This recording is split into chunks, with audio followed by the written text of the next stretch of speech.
Assalamualaikum warahmatullahi wabarakatuh.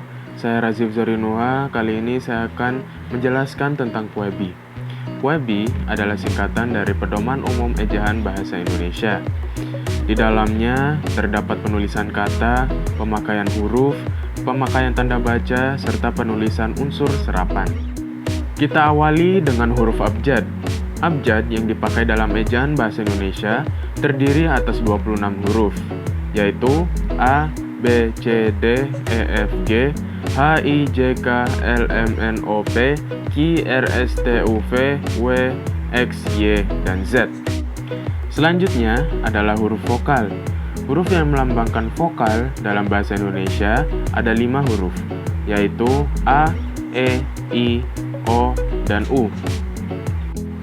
Selanjutnya adalah huruf konsonan. Huruf yang melambangkan konsonan dalam bahasa Indonesia terdiri atas 21 huruf, yaitu B, C, D, F, G, H, J, K, L, M, N, P, Q, R, S, T, V, W, X, Y, dan Z. Selanjutnya adalah huruf diftong. Huruf diftong adalah gabungan huruf vokal. Ada I, AU, E, dan OI. Contoh-contohnya adalah sebagai berikut. I, balairung, pandai. Au, autodidak, taufik, harimau. E, eigendom, geyser, survei. Oi, boykot, amboy. Selain huruf diftong, ada juga gabungan huruf konsonan, yaitu KH, NG, NY, dan juga SY. Contoh-contohnya adalah KH, khusus, akhir. NG, ngarai, bangun, senang. NY, nyata, banyak. SY, syarat, musyawarah. Selanjutnya adalah huruf kapital. Huruf kapital dipakai sebagai huruf pertama awal kalimat. Misalnya, apa maksudnya? Dia membaca buku, kita harus bekerja keras. Pekerjaan itu akan selesai dalam 1 jam. Huruf pertamanya ini pasti huruf kapital.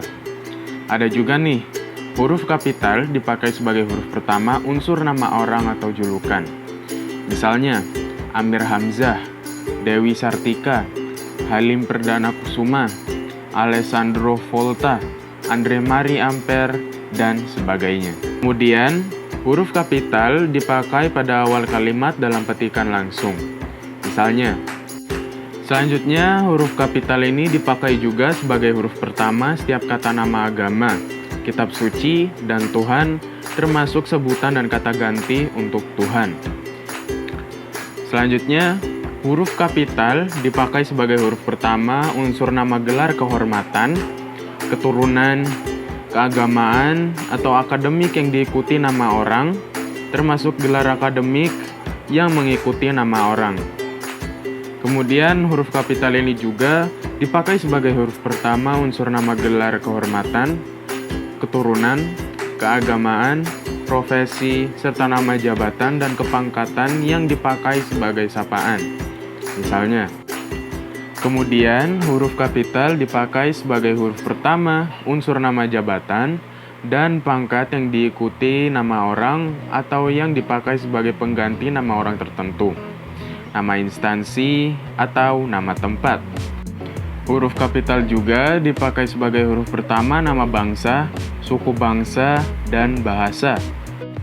Kemudian, huruf kapital dipakai sebagai huruf pertama nama tahun, bulan, hari, dan hari-hari besar atau hari raya. Huruf kapital juga dipakai sebagai huruf pertama unsur nama peristiwa sejarah. Kemudian huruf kapital dipakai sebagai huruf pertama nama geografi.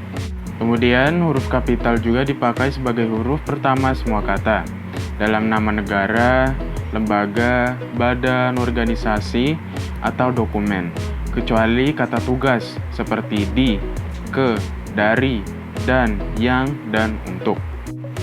Kemudian huruf kapital ini juga dipakai sebagai huruf pertama setiap kata di dalam judul buku, karangan, artikel, makalah, serta nama majalah dan surat kabar. Huruf kapital tentu dipakai juga sebagai huruf pertama unsur nama gelar, pangkat, ataupun sapaan. Seperti SH Sarjana Hukum, SKM Sarjana Kesehatan Masyarakat, SS Sarjana Sastra, dan sebagainya.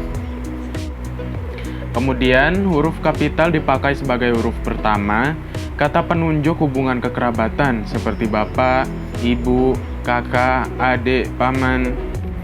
Yang akan saya bahas selanjutnya adalah huruf miring. Huruf miring ini dipakai untuk menuliskan judul buku, nama majalah, atau nama surat kabar yang dikutip dalam tulisan termasuk dalam daftar pustaka. Kemudian, huruf miring ini dipakai juga untuk menegaskan atau mengkhususkan huruf, bagian kata, atau kelompok kata dalam kalimat. Kemudian, huruf miring juga dipakai jika Anda ingin menuliskan sebuah kata dalam bahasa daerah ataupun dalam bahasa asing.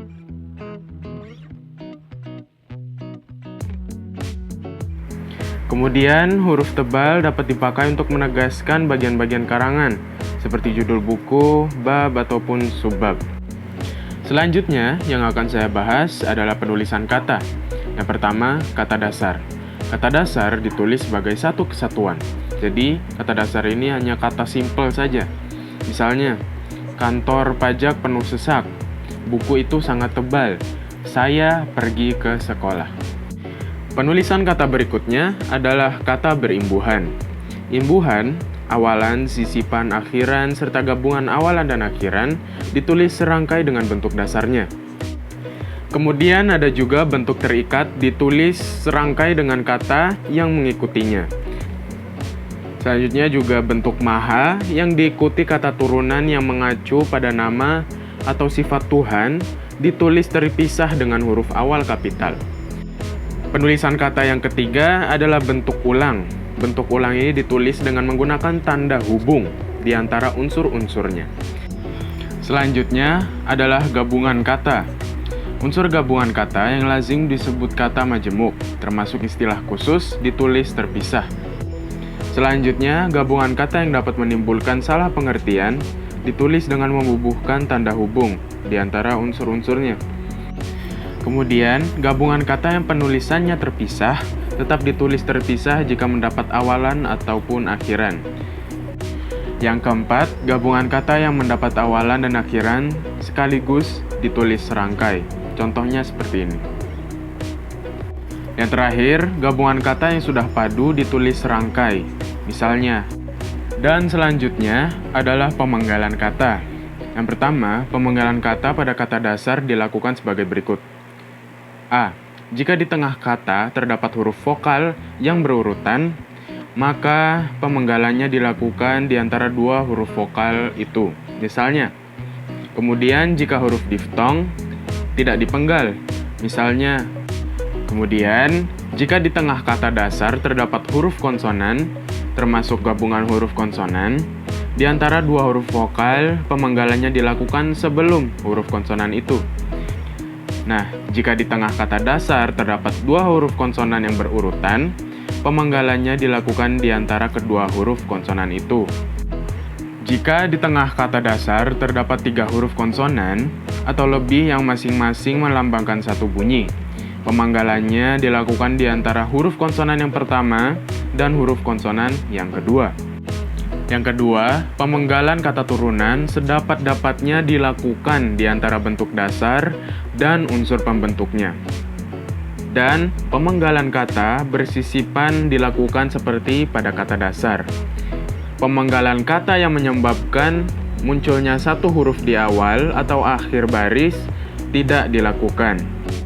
Yang ketiga, jika sebuah kata terdiri dari atas dua unsur atau lebih, dan salah satu unsurnya itu dapat bergabung dengan unsur lain, pemenggalannya dilakukan di antara unsur-unsur itu.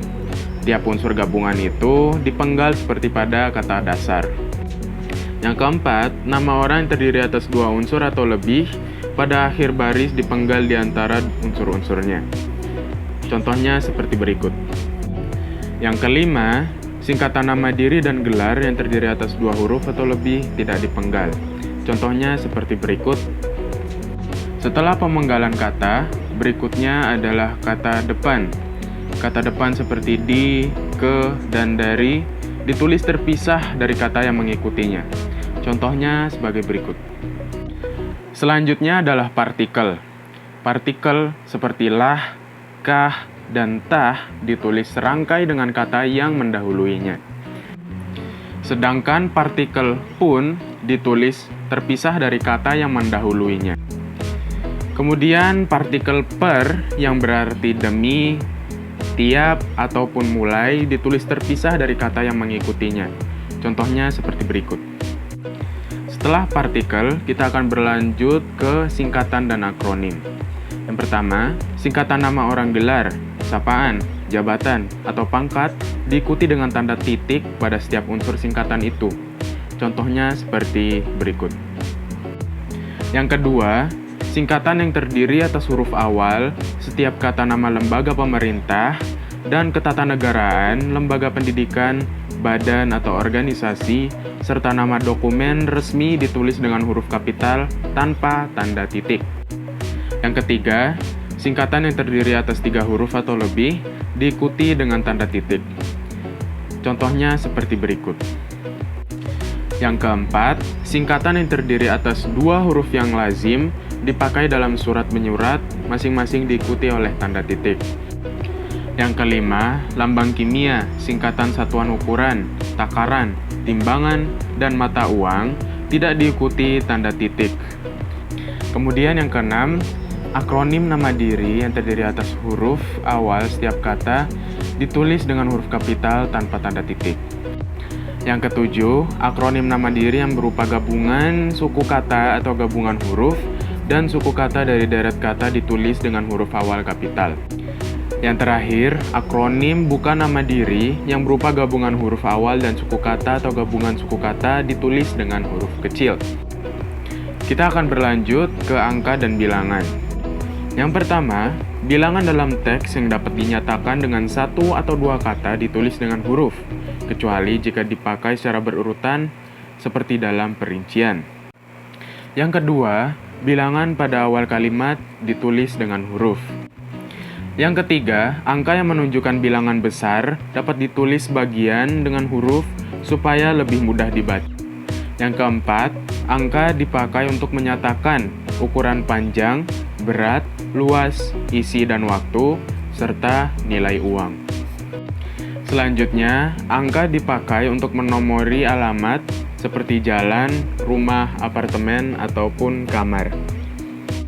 Yang keenam, angka dipakai untuk menomori bagian karangan atau ayat kitab suci seperti berikut. Yang kedelapan, penulisan bilangan tingkat dapat dilakukan dengan cara berikut ini.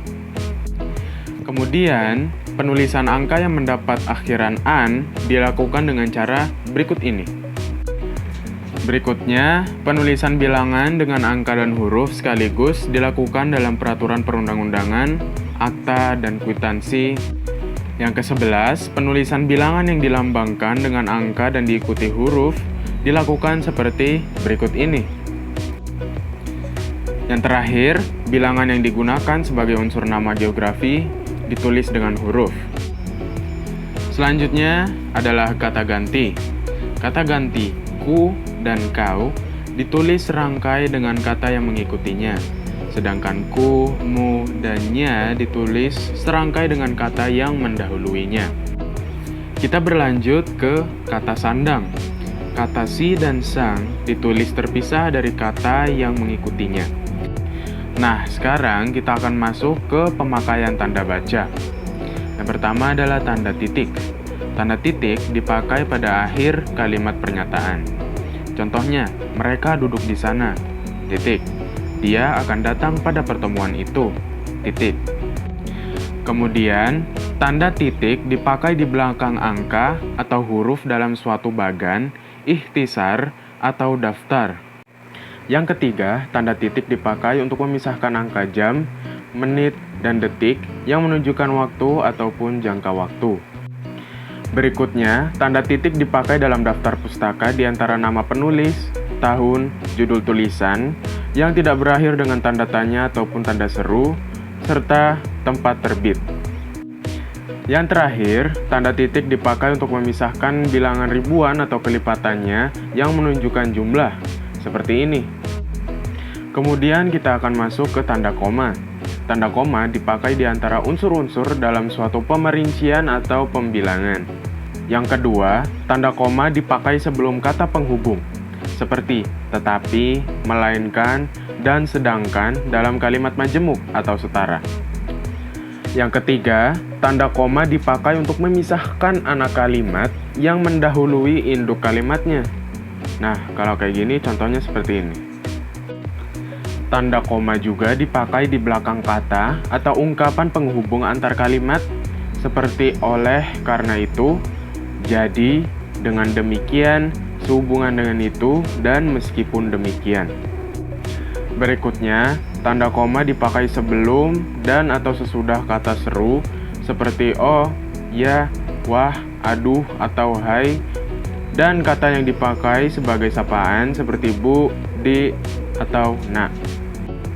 Kemudian, tanda koma juga dipakai untuk memisahkan petikan langsung dari bagian lain dalam kalimat. Kemudian, tanda koma juga dipakai di antara nama dan alamat, bagian-bagian alamat, tempat dan tanggal, serta nama tempat dan wilayah atau negeri yang ditulis berurutan. Tanda koma dipakai untuk memisahkan bagian nama yang dibalik susunannya dalam daftar pustaka. Kemudian, tanda koma dipakai di antara bagian-bagian dalam catatan kaki atau catatan akhir. Yang ke-10, tanda koma dipakai di antara nama orang dan singkatan gelar akademis yang mengikutinya untuk membedakannya dari singkatan nama diri, keluarga, ataupun marga. Tanda koma juga dipakai sebelum angka desimal atau di antara rupiah dan sen yang dinyatakan dengan angka. Yang ke-12, tanda koma dipakai untuk mengapit keterangan, tambahan, atau keterangan aposisi. Yang terakhir, tanda koma dapat dipakai di belakang keterangan yang terdapat pada awal kalimat untuk menghindari salah baca ataupun salah pengertian. Nah, kita akan masuk ke tanda titik koma. Tanda titik koma dapat dipakai sebagai pengganti kata penghubung untuk memisahkan kalimat setara yang satu dari kalimat setara yang lain di dalam kalimat majemuk. Tanda titik koma ini juga dipakai pada akhir perincian yang berupa klausa. Yang terakhir, tanda titik koma dipakai untuk memisahkan bagian-bagian pemerincian dalam kalimat yang sudah menggunakan tanda koma. Berikutnya adalah tanda titik dua. Tanda titik dua dipakai pada akhir suatu pernyataan lengkap yang diikuti pemerincian ataupun penjelasan. Misalnya, mereka memerlukan perabot rumah tangga, titik dua, kursi, meja, dan lemari. Tanda titik dua ini dipakai sesudah kata atau ungkapan yang memerlukan pemberian. Kemudian yang keempat, tanda titik dua ini juga dipakai dalam naskah drama sesudah kata yang menunjukkan pelaku dalam percakapan atau secara singkatnya dialog. Yang terakhir, tanda titik dua dipakai di antara jilid atau nomor dan halaman, surah dan ayat dalam kitab suci, judul dan anak judul suatu karangan, serta nama kota dan penerbit dalam daftar pustaka. Nah, setelah itu kita akan masuk ke tanda hubung. Tanda hubung dipakai untuk menandai bagian kata yang terpenggal oleh pergantian baris. Yang kedua, tanda hubung ini dipakai untuk menyambung unsur kata ulang. Yang ketiga, tanda hubung dipakai untuk menyambung tanggal, bulan, dan tahun yang dinyatakan dengan angka atau menyambung huruf dalam kata yang dieja satu-satu. Yang keempat, tanda hubung dapat dipakai untuk memperjelas hubungan bagian kata ataupun ungkapan. Yang kelima, tanda hubung ini juga dipakai untuk merangkai A, se dengan kata berikutnya yang dimulai dengan huruf kapital, seperti se-Indonesia, se-Jawa Barat. Yang B, ke dengan angka, peringkat kedua. C, angka dengan an, tahun 1950-an.